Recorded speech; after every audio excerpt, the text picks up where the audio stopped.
নমস্কার, আমি শ্বেতা ভট্টাচার্য।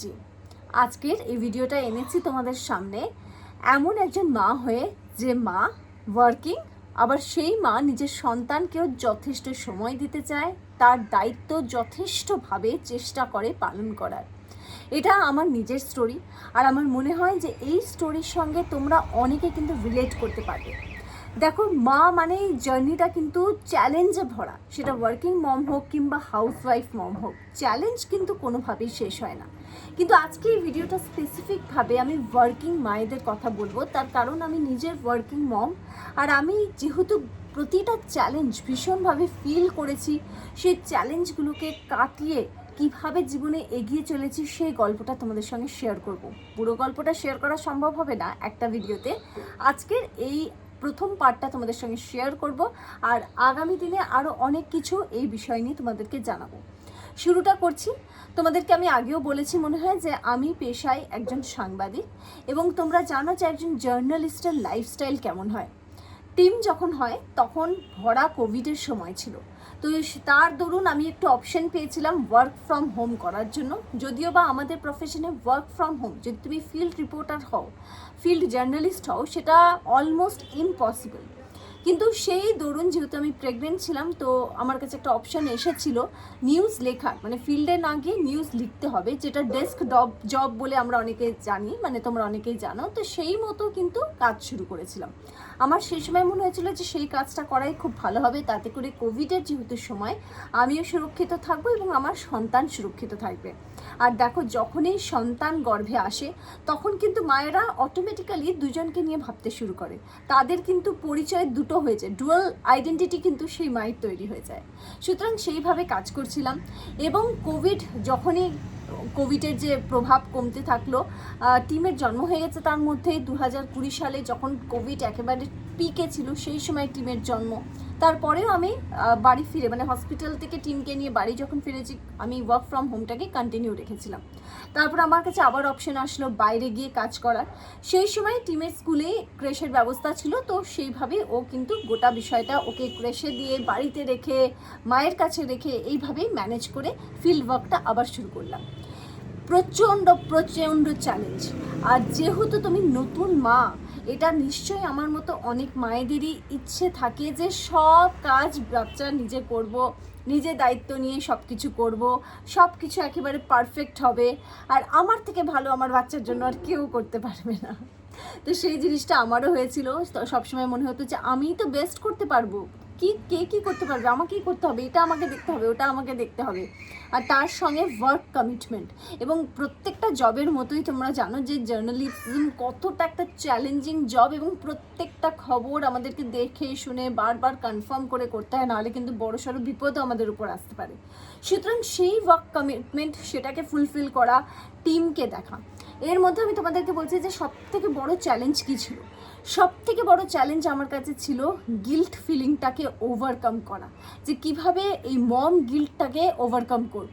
দেখো, আমি দেখতাম, মানে যখন আমি ঠান্ডা মাথায় ভাবতাম, আমি দেখতাম যে ভালোই তো অফিসের কাজ সামলাচ্ছি, আবার টিমেরও সমস্ত কাজ করছি, দায়িত্ব করছি, ওকে সময় দিচ্ছি, সবই করছি, কিন্তু কোথাও না কোথাও সবসময় মনে হতো কি আরেকটু বেশি করতে পারবো, আরেকটু বেশি করতে পারবো। সুতরাং এই যে মম গিল্টটা আসে, এটা আমি আমার ব্যক্তিগত অভিজ্ঞতা দিয়ে তোমাদের মায়েদেরকে বলছি, এটা কিন্তু আমাদের সারা জীবনের মম গিল্ট। আমি এই মুহূর্তে যে লাইফস্টাইলটা লিড করছি, সেটাও তোমাদেরকে পরবর্তী সময়ে করব, যে কিভাবে নিজের পেশা এবং মাদারহুডটাকে ব্যালেন্স করে আমি নতুনভাবে জার্নি শুরু করেছি সেগুলোও বলবো, এবং সেই জার্নিতে আমি কতটা সফল হয়েছি, অনেকটা অসফল হওয়ার পর সেই জার্নিটা একদিন শেয়ার করব। আজকে যেটা বলছি সেটাই বলছি তোমাদেরকে, সেটা হচ্ছে যে যেভাবে এই ওয়ার্কিং মমদের যে চ্যালেঞ্জটা, যে গিল্ট ফিল করা, এটা কিন্তু শুধু ওয়ার্কিং মমদের চ্যালেঞ্জ তা না, যে কোনো মা হিসেবেই তোমার সবসময় মনে হবে যে তুমি তোমার সন্তানের জন্য যা করছো, যতটুকু করছো সেটা যথেষ্ট নয়, আরেকটু করলে ভালো হয়, আরেকটু সময় পেলে ভালো হয়। আমার যেমন মনে হতো মাঝে মধ্যে যে 24 ঘন্টা কেন ঠাকুর, আরেকটু সময়টাকে বাড়িয়ে দাও, দিনে যেন ঘন্টা 28 ঘন্টা হয়ে যায়, 30 ঘন্টা হয়ে যায়। এই এক নম্বর সবথেকে বড় চ্যালেঞ্জ। নেক্সট চ্যালেঞ্জ হচ্ছে তোমার নিজের জন্য যে সময়টা একেবারে থাকে না, একেবারে থাকে না, লিটারালি থাকে না। তোমাকে মি টাইম বের করার জন্য লিটারালি স্ট্রাগল করতে হবে, এবং এই স্ট্রাগলে তোমরা ফেল করবে, বারবার ফেল করবে। আমারও তাই হয়েছে। মানে আমার কাছে এখনও পর্যন্ত কিন্তু মি টাইম বলতে যে টাইমটা আগে মা হওয়ার আগে কাটাতাম, অনেক বছর হয়েছে, মানে টিমের জন্মানোর পর হয়তো আমি এখনও পর্যন্ত সেটা পাইনি। এখন মনে হয় মি টাইম মানে হচ্ছে কাজের সময়টুকু, এই যে তোমাদের সঙ্গে গল্প করছি, ভিডিও করছি, এটাই আমার কাছে এখন মি টাইম হয়ে দাঁড়িয়েছে। তাও হ্যাঁ, এটা নিয়ে আমার কোনো দেখো সেরকমভাবে অভিযোগ নেই, কারণ মা হতে পারা সেটা একটা অন্যরকম অভিজ্ঞতা, যার কোনো বিকল্প হয় না, সেটাও আমি চেয়েছি। আবার আমি কাজটা করে যাব, সেটাও আমি চেয়েছি। এবং কাজটা করা আগে যেমন ছিল নিজের ক্যারিয়ার, নিজের স্বপ্ন পূরণ, সেরকম এখন আমি কিন্তু কাজটাকে করি শুধুমাত্র, সত্যি কথা বলতে, নিজের ক্যারিয়ার, নিজের আইডেন্টিটি, অবশ্যই সেগুলো তো দেখো প্রত্যেকটা মানুষের থাকেই। আর আমাদের জবটা এরকম যে আমরা সমস্তটা ছেড়ে বসতে পারি না, কারণ একটা লাইফস্টাইল এমন আমরা লিড করে থাকি। সুতরাং সেখান থেকে সবথেকে বড় কারণ আমার কাছে এই মুহূর্তে কাজ করার হচ্ছে যে আমি নিজে উপার্জন করে আমার টিমের বেশ কিছু দায়িত্ব নিজের কাঁধে নেব, তবে আমার নিজেকে ইন্ডিপেন্ডেন্ট মনে হবে।